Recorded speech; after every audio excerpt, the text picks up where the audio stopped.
नवीन घडामोडी पाहण्यासाठी आपल्या बारामती झटका या यूट्यूब चॅनलला सबस्क्राईब करा व बेल आयकॉन दाबा, म्हणजे ताज्या घडामोडी आपणापर्यंत पोहोचतील. माढा लोकसभा मतदारसंघाचे कार्यतत्पर पाणीदार माजी खासदार रणजितसिंह नाईक निंबाळकर यांच्या जाहीर पत्रकार परिषदेचे आयोजन फलटण येथील गजानन चौकात करण्यात आले होते. डॉक्टर संपदा मुंडे प्रकरणी सुसाईड नोटमध्ये गोपाळ मदने आणि प्रशांत बनकर यांची नावे आहेत, परंतु याला राजकीय वळण लावून सुषमा अंधारे, मेहबूब शेख, अंबादास दानवे यांच्यासह अनेकांनी प्रसारमाध्यमांद्वारे माजी खासदार रणजितसिंह नाईक निंबाळकर यांचे नाव गोवले होते. यासाठी माजी खासदार रणजितसिंह नाईक निंबाळकर यांनी फलटण येथील गजानन चौकात ओपन पत्रकार परिषद घेतली होती. यावेळी हॉटेल मालक दिलीपसिंह भोसले बोलताना म्हणाले, 23 तारखेची ती पहाट उजाडली आणि फलटण शहराला काळीमा लावणाऱ्या गोष्टी एक गोष्ट घडून गेली. मगाशी सांगितलं वकील साहेबांनी की या फोटो दाखवायला त्यांनी सांगितलं की यामध्ये हे दिलीप भोसले जे आहेत ते हॉटेलचे मालक आहेत आणि ते रणजितदादांचे खास मित्र आहेत आणि उबाटाच्या वतीने जाहीर करून टाकलं की ते संभाव्य उमेदवार आहेत. वास्तविकता अत्यंत महत्वाची गोष्ट आहे. खूप दिवस गप्प बसल्यानंतर असं वाटलं की शेवटी जनतेपुढे हा प्रश्न आणि परिस्थिती आपल्याला नेली पाहिजे आणि म्हणून जे घडलं ते सत्य लोकांच्या पुढे नेण्यासाठी आपण पत्रकार परिषद घेतली. आयकॉनमध्ये पत्रकारांनी विनंती करून सुद्धा त्यांना मी ती क्लिप दिली नाही, कारण का या कामामध्ये काम करत असताना डिपार्टमेंटला काही अडचणी येऊ नयेत अशा दृष्टीनं आपण ती क्लिप व्हायरल केली नाही आणि वस्तुस्थिती त्यांना दाखवली. ती बाई, ती लेडी, ती डॉक्टर साधारण 1:30च्या सुमारास हॉटेलमध्ये आली. गेट बंद होतं. त्या लेडीने बाहेरनच वॉचमॅनला सांगितलं मला रूम पाहिजे, मी बारामतीला जाणार आहे पण आता उशीर झालाय आणि मला आजच्या दिवस इथे जर रूम मिळाल तर बरं होईल. रूमचे रेट विचारले, रूमचे रेट सांगितले. त्यानंतर मग मला प्रवेश द्या म्हणले आणि त्या मॅडमला आपण प्रवेश दिला. वॉचमॅननी त्यांची स्कूटर होती, ती स्कूटर सुद्धा आत लावली आणि ती स्कूटर लावून त्या मॅडमला, डॉक्टर मॅडमला घेऊन तो वॉचमन रिसेप्शनला गेला. रिसेप्शनच्या माणसांनी उठल्यानंतर त्यांना आय कार्ड मागितलं, आधार कार्ड त्यांनी दिलं, त्याची झेरॉक्स काढून घेतली. ती झेरॉक्स आपल्याकडे ठेवली आणि मूळ कार्ड त्यांना दिलं. त्यांच्या हस्ताक्षरात आपण त्यांची एंट्री घेतली. हॉटेलच्या लॉजिंगच्या नियमाप्रमाणे असणाऱ्या सर्व गोष्टींची पूर्तता आपण करून घेतली आणि त्यांना चावी देण्यात आली. ते पैसे तर दिलेच नाहीत त्या माऊलीनी आणि त्यांनी सांगितले की उद्या मला पैसे मिळणार आहेत, मी सगळ्या आधा पैसे भरते. शेवटी रात्री 1-1:30 आलेली ही महिला, तिला रूम दिली पाहिजे, न देणं हा कायद्याने गुन्हा आहे. समजा त्यावेळेस त्या लेडीचा रूम दिली नसती आणि ती तशीच बाहेर कुठे गेली असती, अतिप्रसंग कुठे घडला असता तर दुसऱ्या दिवशी तिने आरोप केले असते की मला यांनी रूम दिली नाही म्हणून मला त्रास झाला. लेडी एकटी येऊ, जेंट्स येऊ किंवा दोन्ही प्रकार नसला तिसराही कोणी व्यक्ती घेऊ, रूम मागितल्यानंतर रूम उपलब्ध असल्यानंतर देणं हे व्यावसायिकाचं काम आहे. त्याप्रमाणे त्यांना रूम दिली. त्या रूम मध्ये स्वतः चावी घेऊन गेल्या. चावी घेऊन गेल्यानंतर रूम उघडताना त्या डिस्टर्ब होत्या. आपल्याला क्लिप पाहायला मिळालं असेल की आपण बाहेर गेली आणि त्या रूम मध्ये आत गेल्या. साधारण 1:30-1:15 सुमार झाले असेल. त्याच्या आत गेला ते परत आले नाही. दुसऱ्या दिवशी सगळे 9:30 नॉक केलं, काही पाणी वगैरे हवंय का, चहा हवंय का, त्यांनी अजून रिस्पॉन्स दिला नाही. 11, 11:30, 12ला पहिला जो मॅनेजर असतो तो बदलला, त्यांनी पुन्हा नॉक केलं, रिस्पॉन्स मिळाला नाही. त्यांनी विचार केला की ह्या रात्री 1:30-2ला आल्या, झोपले असतील, आपण त्यांना त्रास देऊ नये. आणि त्याप्रमाणे त्या झोपल्यात असं समजून तो मॅनेजर सुट्टीवर गेला. दुसऱ्या मॅनेजरला सांगितलं की त्यांनी पैसे काय दिले नाहीत, परंतु त्या थकल्या असतील, त्यांना लवकर उठूही नका. 3-4 वाजले तरी काय रिस्पॉन्स म्हणून त्यांनी नॉक केलं. आणि नंतरच्या काळामध्ये आम्ही सगळेच बाहेर गावी होतो. आमच्या धाकट्या चरित्रला रणजी बाबांना मॅनेजरचा फोन आला की असं घडलेलं आहे आणि त्या रूममधनं रिस्पॉन्स येत नाही.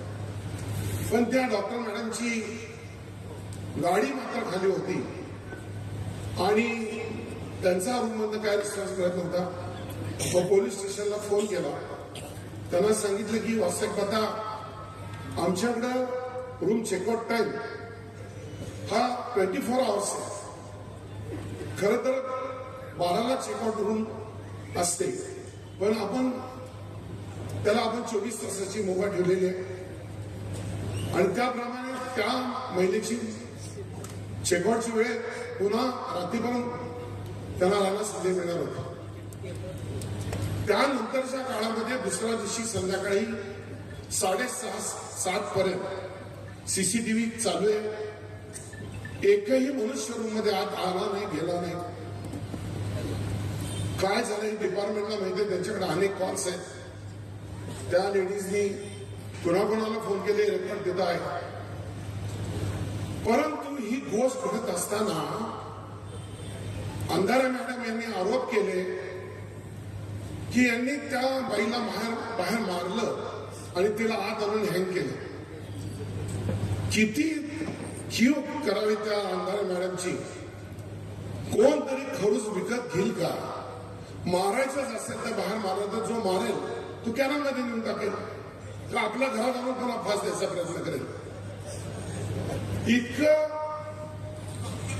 बालिश ज्ञान असताना त्या बाई पुढं म्हणाल्या की त्यांना 1 वाजता रूम 1.5 लावून दिलीच कशी.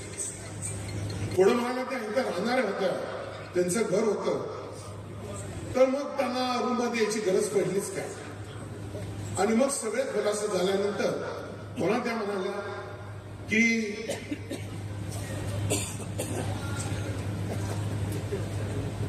पावसाची शक्यता आहे, मला थांबवायला नाही सांगितलं.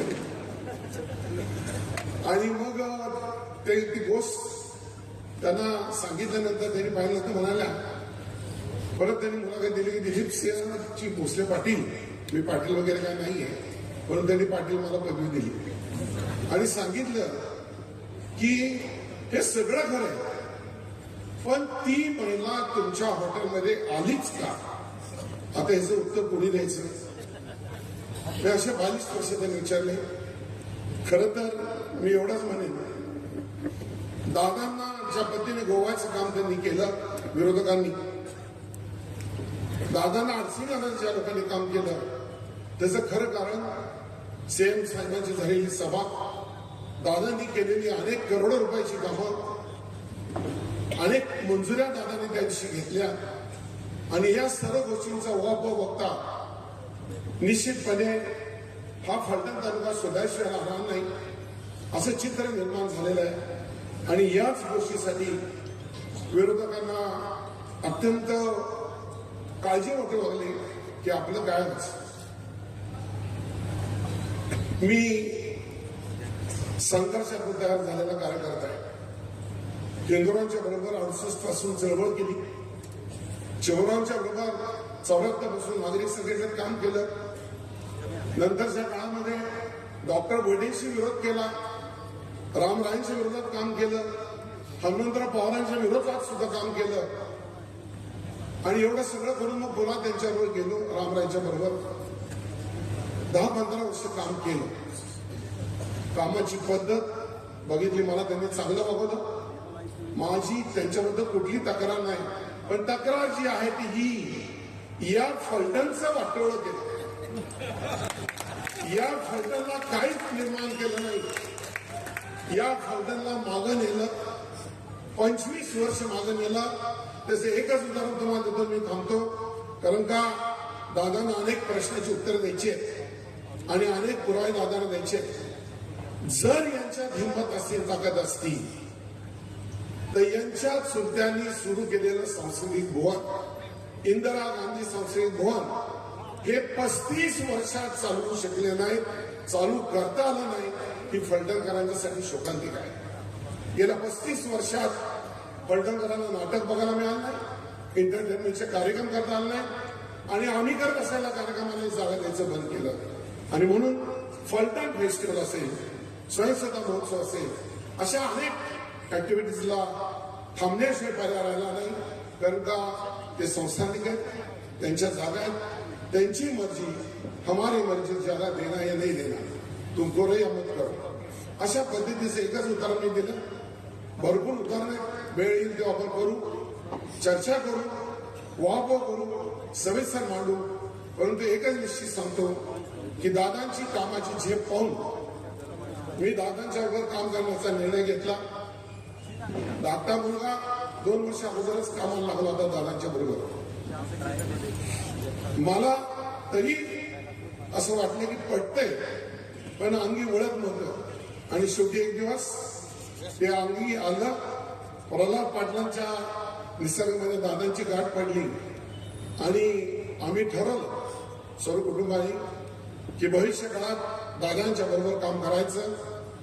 जो नेता या तालुक्याला खऱ्या अर्थाने दिशा दिली. आरोप प्रचंड आहेत त्यांच्यावर, कारण का आरोप करण्याशिवाय कुणाला काही येतच नाही. ज्यांना काहीच जमत नाही ते वेगवेगळे पॅटर्न वापरतात. आणि मी मध्ये सांगितलं की त्यांनी वापरलेला पॅटर्न, कोरेगावला वापरला पॅटर्न, मानला वापरला पॅटर्न, आणि सेम पॅटर्न आज ते खंडामध्ये वापरायचा प्रयत्न करतात. सत्य हे सत्य असतं, ते कधीही दडत नाही.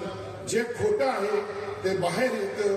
आणि म्हणूनच आज या ठिकाणी उपस्थित पत्रकारांना दादाने जी पत्रकार परिषद घेतली, ती 4 भिंतीच्या मध्ये न घेता सर्व लोकांना कळलं पाहिजे की वस्तुस्थिती काय आहे. आणि म्हणून इथून पुढच्या आता भाषण संपतील आणि दादांची पत्रकार परिषद सुरू होईल. पत्रकारांना कुठलाही प्रश्न विचारायचा अधिकार आहे. जे आरोप झाले त्याबद्दल विचारा, तुमच्या मनात ज्या शंका असतील त्याबद्दल विचारा. निश्चितपणे आमचा नेता आपली उत्तरं द्यायला समर्थ आहे आणि त्याचं समाधान आपल्याला होईल. आणि मग जाणवेल की आपण योग्य दिशेने चाललेलो आहोत. आपणही यांना साथ दिली पाहिजे, चुकीचे लिहिता कामा नये. एवढंच बोलतो आणि मी दादांना विनंती करतो की पुढील पत्र. धन्यवाद. हो सर, धन्यवाद. आपले आमदार साहेब या ठिकाणी आलेले. मी चुकून त्यांचं नाव घ्यायचं म्हणून गेलो.